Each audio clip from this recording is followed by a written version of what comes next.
말씀 함께 보겠습니다. 데살로니가전서 5장 23절로 25절 말씀입니다. 하나님의 말씀 데살로니가전서 5장 23절로 25절 말씀 같이 보겠습니다. 네, 제가 봉독하겠습니다. 평강의 하나님이 친히 너희를 온전히 거룩하게 하시고 또 너희의 온 영과 혼과 몸이 우리 주 예수 그리스도께서 강림하실 때에 흠없게 보존되기를 원하노라. 너희를 부르시는 이는 미쁘신 그가 또한 이루시리라. 형제들아, 우리를 위하여 기도하라. 아멘. 오늘은 데살로니가전서 5장 23절로 25절 말씀을 중심으로 해서 거룩을 위한 기도라는 제목으로 함께 말씀을 나누고자 합니다. 오늘 우리가 예배드리면서 제일 첫 번째 부른 성령 찬송이 찬송가 8장이었습니다. 찬송가 8장은 이렇게 시작하죠. 거룩 거룩 거룩 전능하신 주님, 이른 아침 우리 주를 찬송합니다. 이렇게 시작하는 찬송이죠. 이 찬송은 영국의 레지널드 히버라는 목사님이 작사하셨습니다. 그분은 1823년 영국 성공의 목사로서 인도 캘커타에서 사역하다가 43세에 죽었습니다. 그런데 그의 유품들을 정리하다가 그가 지은 시들이 많이 있으니까 그것들을 시집으로 출간하게 되었다고 합니다. 그런데 그 시집을 출간한 다음에, 시간이 흐른 다음에 영국의 작곡가였던 존 다이커스라는 분이 3일째 주일에 찬양을 준비하다가 어떤 찬양을 할까 찬양을 준비하다가 이 시를 발견하고 여기에 작곡을 하여서 이 찬송이 지금 우리가 부르는 찬송으로 탄생하게 되었다고 합니다. 이 찬송은 시대를 초월하고 교파를 초월해서 기독교 내에서 가장 사랑받는 찬송 중에 하나가 되었습니다. 그래서 영국에서 지은 찬송이 거죠. 여러분들도 많이 부르고 불렀을 것입니다. 그런데 찬양을 부르다 보면 거룩 거룩 거룩이라고 시작하고 있는데 도대체 거룩이라는 그 의미가 뭘까? 이 찬양의 주인이신 성부, 성자, 성령으로 계시는 삼위일체 하나님은 어떤 하나님일까? 이런 생각이 들지 않습니까? 이 찬양은 구약성경의 이사야서 6장과 신약성경 요한계시록 4장의 내용을 기초로 해서 지어진 찬양입니다. 이사야서 6장에 보면 우시야 왕이 죽던 해에 궁중선지자였던 이사야가 성전에 나아가 엎드려 그 나라의 장래를 놓고 하나님 앞에 간절한 마음으로 경배합니다. 그런데 경배하는 순간에 하늘이 열리고 천사들이 등장하고 보좌에 앉으신 하나님을 찬양하는 모습이 나옵니다. 그 찬양의 내용이 이사야서 6장 3절에 나오는데요. 거룩하다 거룩하다 거룩하다 만군의 여호와여 그의 영광이 온 땅에 충만하도다. 또 신약성경 요한계시록 4장에도 보면은 반모섬에 유배를 갔던 사도 요한이 어느 주일날 하나님을 예배하는 순간에 하늘이 열립니다. 그리고 그 앞에 거룩한 예배의 광경이 다가옵니다. 갑자기 마음이 뜨거워지고 성령의 감동하심을 받아서 요한도 보좌 앞에 서서 하나님을 예배하는데 거기서 6개의 날개를 가진 천사들이 함께 하나님을 찬양하는 소리가 들립니다. 그 내용이 계시록 4장 8절에 나오는데요. 거룩하다 거룩하다 거룩하다 주 하나님 곧 전능하신 이여 전에도 계셨고 이제도 계시고 장차 오실 이시다. 그리고 이어서 24장로들이 자기들의 면류관을 벗어서 보좌 위에 계신 이에게 드리면서 찬양을 합니다. 그것이 계시록 4장 11절에 나오는데요. 우리 주 하나님이여 영광과 존귀와 권능을 받으시는 것이 합당하오니 주께서 만물을 지으신지라 이렇게 고백하고 있습니다. 바로 이런 구약과 신약 모든 시대의 성도들의 고백, 그리고 예배의 아름다운 선언을 담아서 탄생한 찬양이 바로 오늘 우리 찬송가의 8장 우리가 부른 찬송인 것입니다. 이 찬양은 단순히 거룩한 하나님을 찬양할 뿐 아니라 그 거룩하신 하나님을 닮아야 할 우리의 삶의 모습에 대한 도전을 던집니다. 그런데 우리가 함께 읽은 오늘 본문 데살로니가전서 5장 23절을 보면 뭐라고 말씀하고 있습니까? 평강의 하나님이 친히 너희를 온전하게 하시고 이렇게 말씀합니다.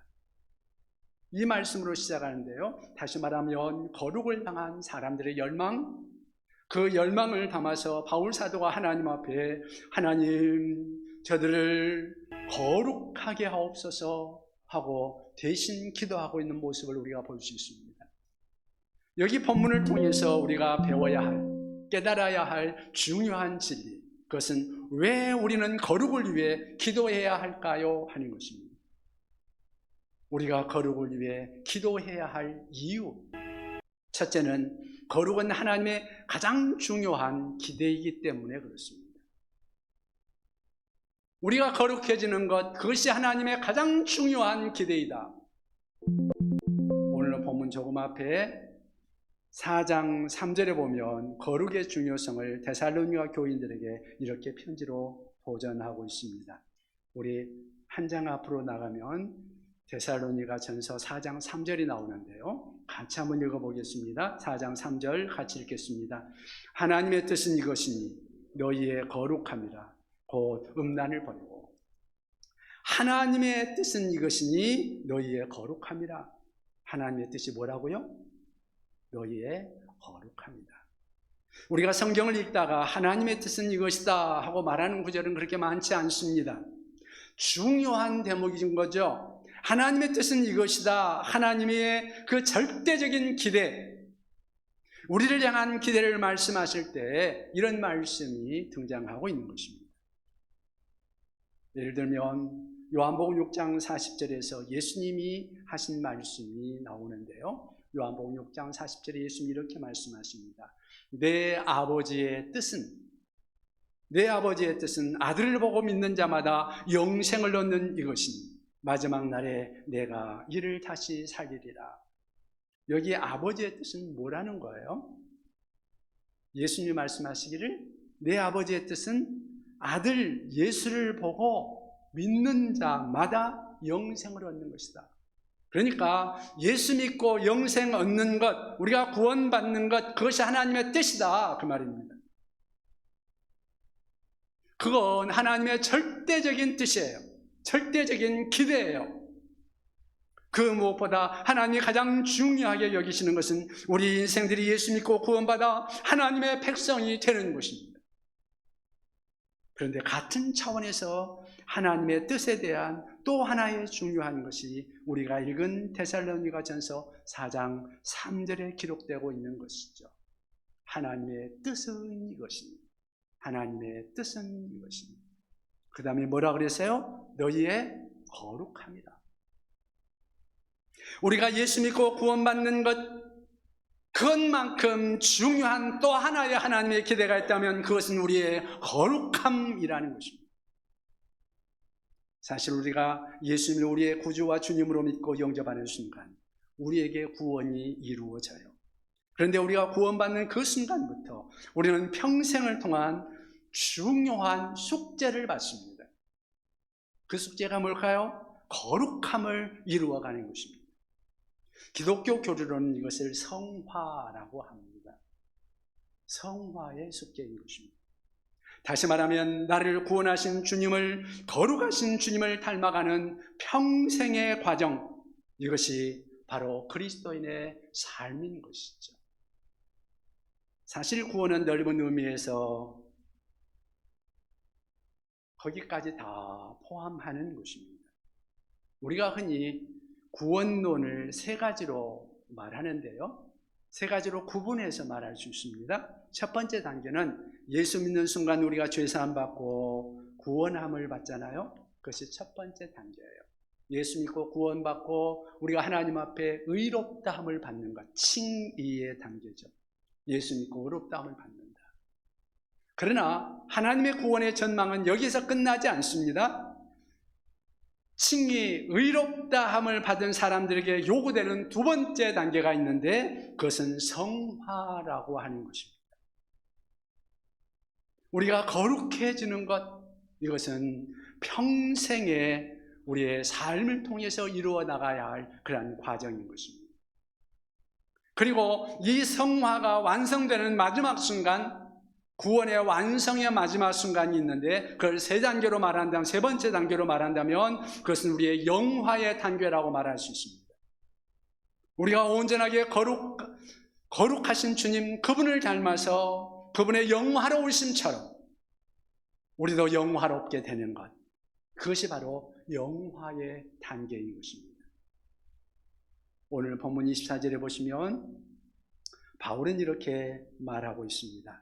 너희를 부르시는 이는 미쁘시니 그가 또한 이루시리라. 다시 한번 같이 읽어보십시다. 같이 읽습니다. 너희를 부르시는 이는 미쁘시니 그가 또한 이루시리라.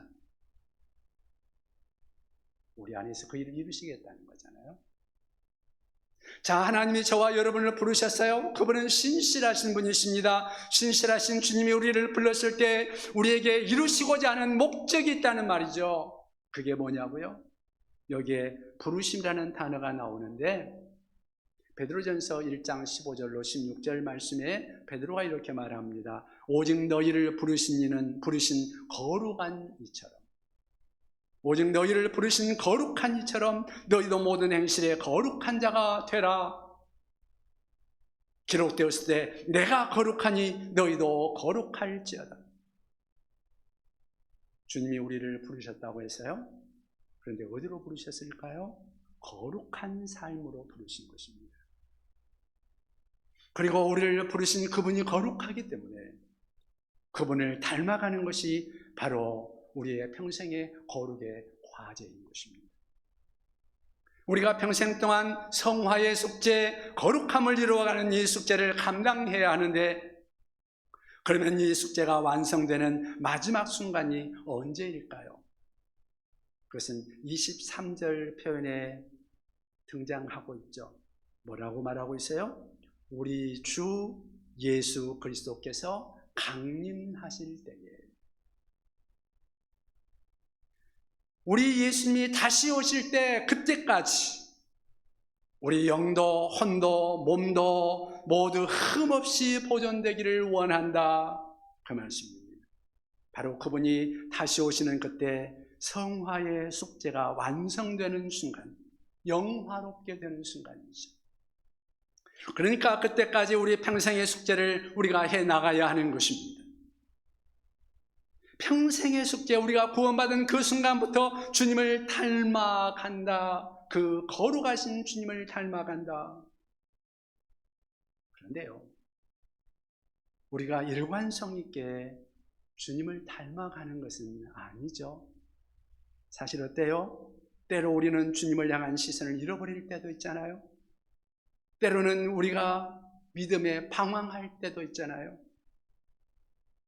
우리의 거룩함의 숙제는 무뎌지고 그분은 우리에게 거룩함을 요구하지만 오히려 추함 속에 허우적거리는 자기 자신들의 모습을 종종 발견하기도 하잖아요. 우리가 실패할 때, 우리가 넘어질 때 그 거룩함의 숙제는 우리와 상관없어지는 건가요? 그렇지 않습니다. 우리가 실패해도 넘어져도 다시 일어설 줄 알아야 합니다. 그리고 다시 일어나서 다시 성화의 길, 거룩함의 길을 걸어야 합니다. 그리고 마침내 그분 앞에 서야 하는 것, 이것이 주님의 기대라는 것입니다. 그분이 우리에게 많은 것을 기대하시겠지만 가장 중요한 기대는 이 거룩함의 기대라는 것입니다. 그렇습니다. 그래서 우리가 이것을 위해 기도해야 한다는 것입니다. 기도해야 한다. 이것을 위해 기도해야 된다. 우리가 기도 제목이 많지만 가장 중요한 기도 제목, 주님 저를 거룩하게 하옵소서, 주님 닮아가게 하옵소서. 여러분 이런 기도 얼마나 해봤어요? 이제부터 좀 하시기 바랍니다. 우리는 늘 우리 자식들을 위해서, 우리 집안에 다가오는 문제들을 위해서는 늘 기도하지만 이런 기도, 바울이 했던 이런 기도를 우리는 우리의 기도 제목으로 삼고 있는지. 하나님, 최근에 제 삶이 주님을 향한 시선에서 멀어진 것 같습니다. 다시 저로 주님께 시선을 맞추게 하시고 주님을 닮아갈 수 있도록 도와주옵소서. 이런 기도, 우리 기도 속에 들어올 수 있기를 바랍니다. 이것이 주님의 가장 중요한 기대란 말이죠. 여러분, 우리는 왜 거룩을 위해 기도해야 할까요? 두 번째, 거룩은 존재의 전 영역에서 구현되어야 하기 때문입니다. 우리 존재의 전 영역에서, 내 전 인격의 영역에서 거룩함이 구현되어야 하기 때문입니다. 우리 23절을 다시 한번 같이 읽겠습니다. 23절 같이 읽습니다. 평강의 하나님이 친히 너희를 온전히 거룩하게 하시고 또 너희의 온 영과 혼과 몸이 우리 주 예수 그리스도께서 강림하실 때에 흠없게 보존되기를 원하노라. 아멘. 평강의 하나님이 친히 너희를 온전히 거룩하게 하시고 또 그 다음에 뭐라 그랬어요? 또 너희의 온 영과 혼과 몸이 우리 주 예수 그리스도 강림하실 때까지 흠없게 보존되기를 원합니다. 여기 보면은요, 영, 혼, 몸이라는 세 단어가 나옵니다. 기독교 교리를 좀 공부하신 분들은 이런 신학적인 용어를 아마 들으신 일이 있을 거예요. 인간의 존재는 3분설이냐 2분설이냐 아마 그런 용어들 들어본 분들이 있을 거예요. 여기 세 가지가 나오고 있어요. 영, 혼, 몸. 그래서 인간의 존재는 본래 세 가지 요소로 되어 있다. 영과 혼과 몸이다. 그렇게 주장하는 분들이 있습니다. 또 그런가 하면 어떤 신학자들은 영과 혼이라는 것은 근본적으로 구별되기 어렵다. 그래서 영혼은 하나로 보는 것이 옳다. 그래서 영혼과 육체 혹은 비물질과 물질로 이렇게 이분설로 구분하는 것이 옳다. 이런 신학적 논쟁이 있습니다. 그런데요, 바울 사도가 오늘 이 말씀을 우리에게 주셨을 때 인간의 존재를 이렇게 구분하기 위해서 그런 의도로 이 말씀을 주셨다고 생각하십니까? 그건 아니죠. 여기 중요한 단어가 나오는데요, 영과 혼 이전에 그 앞에 바울이 먼저 강조한 단어가 나와요. 거기에 보면 온 영과 혼과 몸이라고 말하고 있어요. 이 온이라는 단어가 헬라어 원문에는 홀로클레온이라는 단어입니다. 그 단어의 의미는 존재 전체, 모든 것, 그러니까 그것은 인간의 전체를 영과 혼과 몸으로 구분하려고 하는 의도가 있는 것이 아니라 너의 존재, 너라는 존재 전체가 거룩해져야 한다. 그렇게 이야기하고 싶어서 이 말씀을 하고 있는 거죠. 그렇게 거룩하게 보존되어야 한다는 것, 그것을 강조하고 있는 것입니다. 어떻게 우리가 이런 거룩한 삶 속에 들어갈 수 있을까요? 거룩을 연구하는 성경학자들은 두 가지 열쇠가 있다고 합니다. 그것은 소속과 통치다. 우리가 거룩한 삶을 살려면 나라는 존재가 어디에 소속되어 있는가, 그걸 알아야 한다는 거예요. 여러분, 나는 어디에 소속되어 있어요? 예, 아멘. 내가 예수 믿는 순간 나는 예수님께, 주님께 속한 존재입니다. 예수님께 속한 자, 그렇다면 내가 주님께 속한 자라면 내가 그분의 통치를 받아야 마땅하지 않겠습니까? 내가 주님께 속한 자임을 알고 그분의 다스림을 받고 그분의 통치를 받는 삶, 그게 거룩한 삶인 거죠. 그렇다면 이 삶이 우리의 현실 속에 어떻게 드러날 수 있을까요? 여러분, 나는 날마다 나의 주인 되신 그분을 바라보고 그분을 예배하며 살고 있는지요? 나는 날마다 내 생각하는 일, 내 행동하는 모든 일에 있어서 그분의 주권을 인정하고 그분의 인도를 따라 살고 있는지요? 나는 나의 인격, 우리의 인격을 구성하는 나의 지식, 나의 감정, 나의 의지, 그 모든 것을 그분의 주권 아래 들고 내 인격을 만들어가고 있는지요? 우리가 거룩을 구현하는 삶이란 무엇일까요? 우리의 거룩한 삶, 그러면 사람들은 그냥 쉽게 생각하기를 교회에 나와서 예배드리고 성경을 공부하고 하는 그런 것들로 쉽게 생각하기 쉽습니다만은 바울은 지금 거룩한 삶의 현장을 말하면서 오늘 이 말씀을 하고 있는데요. 어떤 상황을 가지고 이 거룩을 말하고 있는지 볼까요? 우리 아까 읽었던 데살로니가전서 4장 3절에서 4절까지를 계속해서 같이 한번 보십시다. 데살로니가전서 4장 3절로 4절 같이 읽겠습니다. 하나님의 뜻은 이것이니 너희의 거룩함이라 곧 음란을 버리고 각각 거룩함과 존귀함으로 자기의 아내 사랑할 줄을 알고. 아멘. 여기에 거룩을 이야기하면서 부부관계를 배경으로 해서 이 말씀을 주신 것입니다. 내 아내를 존귀 여기고 아내와 더불어 거룩한 부부관계를 이루어가라. 그런 맥락에서 하나님의 뜻은 이것이다. 너희의 거룩함이다. 이 말씀을 하고 있는 거예요. 다시 말하면 거룩함이라는 것은 어떤 예배나 그런 소위 어떤 영적인 어떤 상황들, 우리가 생각하는 그러한 거룩함이라고 생각하는 그런 것들에만 국한되는 것이 아니라 우리의 실제적인 삶의 자리, 더 나아가서 부부의 성적인 순결에 이르기까지, 부부관계에 이르기까지 그런 데서도 입증될 수 있어야 한다, 드러날 수 있어야 한다 하는 것입니다. 그것이 바로 거룩함이라는 것입니다. 거룩은 교회에서뿐 아니라 어떤 특별한 영적인 삶에서만 아니라 나의 구체적인 삶의 일상에서 드러날 수 있어야 한다는 말입니다.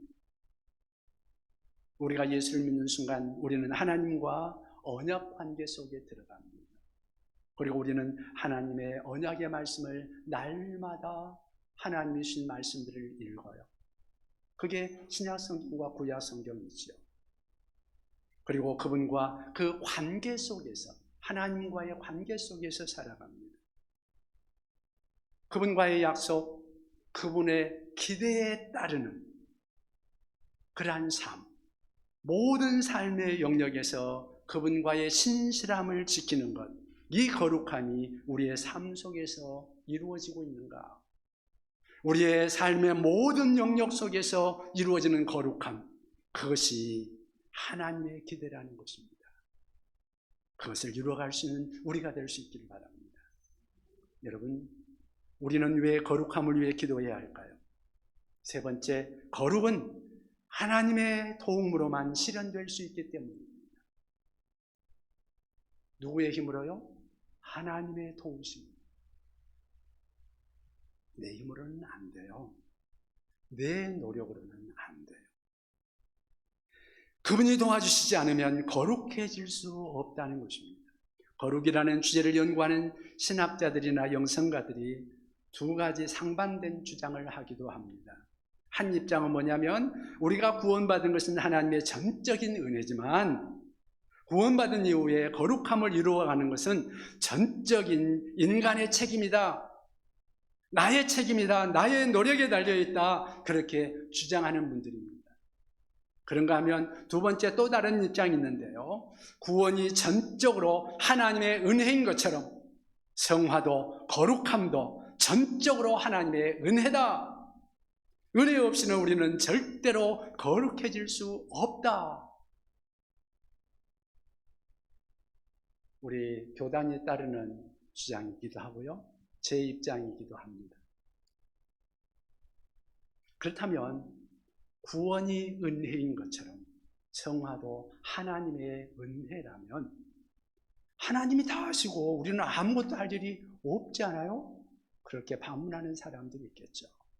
여러분, 구원도 분명히 하나님의 은혜로 주어지지만 그러나 주어지는 하나님의 선물 앞에 믿음으로 응답하는 믿음의 응답이라는 것은 반드시 필요하잖아요.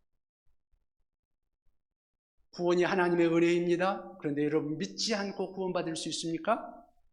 불가능합니다. 우리의 믿음의 응답은 필요합니다.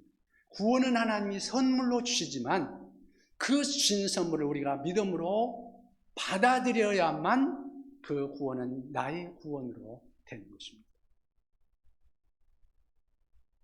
거룩함도 마찬가지입니다. 하나님이 은혜를 주셔서 우리는 거룩해질 수 있지만 그 은혜에 대한 책임 있는 응답, 나의 책임 있는 응답, 이것은 여전히 우리에게 필요한 것입니다. 본문 23절 시작이 거룩이라는 주제를 말하고 있다면 이렇게 시작되는 것이 어쩌면 당연하지 않을까요? 거룩의 하나님이 친히 너희를 온전히 거룩하게 하시고, 제가 뭘 잘못 읽었죠? 본문이 뭐라고 말하고 있어요? 예, 평강의 하나님이 그렇게 기록되고 있어요. 평강의 하나님이 너희를 온전히 거룩하게 하시고. 왜 거룩의 주제를 말하면서 평강의 하나님으로 바울은 시작했을까? 많이 생각해 보게 하는 그런 구절 아닙니까? 평강의 하나님, 평강, 평화라는 단어의 본질은 하나님과의 관계입니다. 우리가 예수를 믿는 순간 우리가 예수님을 통해서 하나님과 평화를 얻게 됩니다. 그래서 평화라는 것은 하나님과의 바른 관계를 전제로 하는 것입니다. 그러니까 하나님과 바른 관계 없이는 거룩함의 숙제를 이루어갈 수가 없다. 이게 가장 중요한 전제입니다. 먼저 하나님과 관계를 맺고 그 다음에 하나님의 도우심을 통해서 우리는 그 거룩함을 이루어갈 수가 있다는 것입니다. 그러면서 바울 사도는 25절에 또 우리를 위하여 기도하라, 우리를 위하여 기도해 달라는 거예요. 이렇게 기도를 부탁하고 있다는 말은 내 힘으로 안 되니까, 내 힘으로 안 되니까 하나님의 도우심을 기대한다는 말 아니에요? 우리의 힘이 아닌 그분의 힘, 그분의 도우심, 그분의 은혜를 요구하고 있는 것, 그것이 기도 아니겠습니까? 우리가 거룩을 위해서 기도해야 될 이유, 그것은 내 힘만으로, 내 결심만으로 되지 않기 때문입니다. 그래서 하나님의 도우심을 구하는 거룩한 삶을 위한, 거룩함을 위한 기도, 우리의 일상 속에 그 기도가 있어야 한다는 것입니다. 하나님, 저를 좀 거룩하게 해주세요. 더 주님 닮아가게 해주세요. 우리 기도 속에 이런 기도가 들어올 수 있기를 바랍니다. 빌립보서 2장 13절에 보면 너희 안에서 행하시는 이는 하나님이시니 자기의 기쁘신 뜻을 위하여 너희에게 소원을 두고 행하게 하시나니, 이렇게 말씀하고 있습니다. 우리 안에서 하나님이 행하신다. 근데 어떻게 행하시느냐? 우리들의 마음속에 하나님의 소원을 일으킨다는 거예요.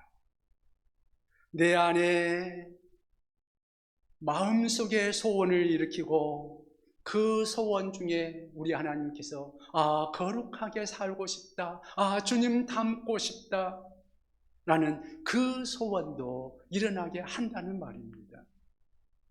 그런데 그 소원을 행할 수 있도록 누가 도우신다? 하나님이 도우신다. 그러니까 거룩을 이루어가는 주체는 하나님이라는 것입니다. 하나님 앞에 우리가 거룩한 마음을 갖게 하는 것도 하나님이요, 그것을 이루어가게 하는 능력을 주시는 것도 하나님이라고 말합니다. 그러나 우리가 하나님 앞에서 그것을 이루어가기 위해서 우리의 응답이 필요하다는 거예요. 하나님이 나를 인도하실 때 민감하게 하나님의 인도하심을 알아차리고 내 마음속에 소원이 일어날 때 하나님의 인도하심인 것을 내가 깨닫고 응답하는 것, 그것은 여전히 필요하다는 거예요. 게리 토마스라는 분이 쓴 책 중에 영광스러운 추구, 일상영성이라는 책이 있습니다. 이 책에서 그가 경험했던 평범하지만 의미 있는 이야기를 합니다. 그가 한 번은 미국 서부에서 동부로 가는 비행기를 타게 되었다고 합니다. 4시간 정도 비행기를 타고 가야 하니까 그 시간을 잘 보내기 위해서 책도 읽고 책도 좀 쓰고 싶었는데, 이분은 책을 쓰는 분이니까 자기 비행기 좌석을 보니까 세 자리 가운데 좌석이더래요. 가운데 자리에서는 책을 좀 펴기도 뭔가를 쓰기도 불편해서 자리를 좀 바꾸려고 노력해 봤습니다. 그런데 그날따라 10,000원이어서 뜻대로 잘 되지를 않았습니다. 어쩔 수 없이 그냥 비행기 타고 가운데 좌석에 앉았는데 아니나 다를까 옆좌석에 거구의 한 사나이가 앉더랍니다. 조금 있으니까 할머니 한 분이 자기 옆에 또 앉더래요. 그러니까 가운데 샌드위치가 된 거죠. 어떻게 책을 읽고 어떻게 책을 쓰겠어요? 그래도 책이라도 좀 읽어야지 하고 책을 막 펼치려고 하는데 옆에 있던 할머니가 말을 걸더래요. 그래서 예. 그러면서 자기가 책을 읽을 생각이었으니까 좀 약간은 형식적으로 책을 접으면서 그렇군요 하고 대답을 하니까 할머니가 미안합니다. 책을 읽으시는데 내가 방해가 되었군요. 괜찮습니다. 할머니 말씀하세요. 이제 그렇게 말씀하니까 다음 순간에 할머니가 말씀하시기를, 저는 15년 전에 제 남편이 세상을 떠났는데 영감이 죽고 난 후에 제가 대화에 굶주려서 실례를 한 것 같습니다. 그런데 할머니의 그 말을 듣는 순간 성령의 음성이 자기 마음속에 들려오는 거예요. 바로 그 할머니의 친구로 그 이야기를 경청하도록 하기 위해서 내가 오늘 너를 이 자리에 놓은 거야. 그런 하나님의 음성이 마음에 깨달아지는 거예요. 그러니 그때 태도가 달라지죠. 진지하게 할머니와 대화를 시작합니다. 그러면서 자기가 그 대화 속에 느낀 것은 하나님이 오늘 나를 바로 이 성화의 자리로, 이곳으로 초대했구나 하는 것을 깨달았다는 거예요. 이 할머니와 대화하면서 갑자기 자기의 내면이 새로워지고 깨끗해지는 것을 느꼈다는 거예요. 무슨 굉장한 대화나 충고를 할머니에게 드린 것도 아닌데 할머니의 이야기를 들어주는 것만으로도 자기의 마음이 거룩해지는 것을 느꼈다는 거예요.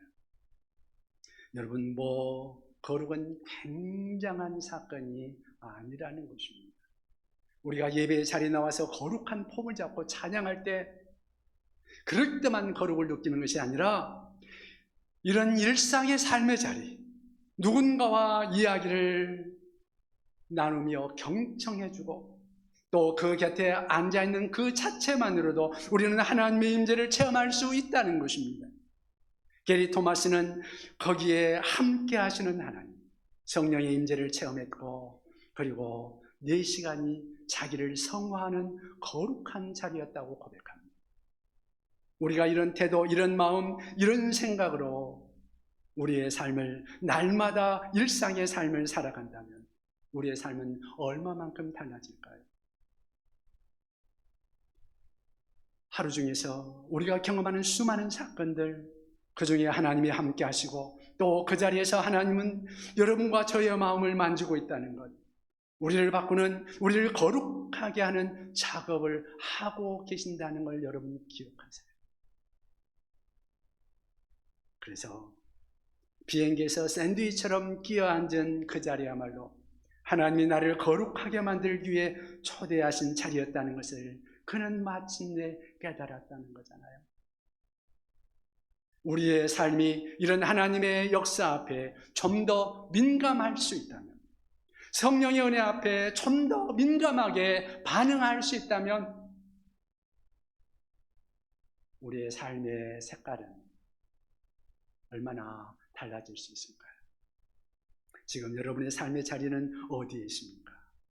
주님은 우리를 주님의 그 기뻐하심 가운데 우리에게 소원을 주시고 다시 거룩한 일상의 삶으로 우리를 초대하고 계십니다. 그 주님과 동행할 수 있는 우리가 될 수 있기를 바랍니다. 기도하십시다. 잠깐 말씀을 생각하면서 하나님, 나도 이 거룩이 내 삶에서 이루어지게 하옵소서. 함께 기도하십시다.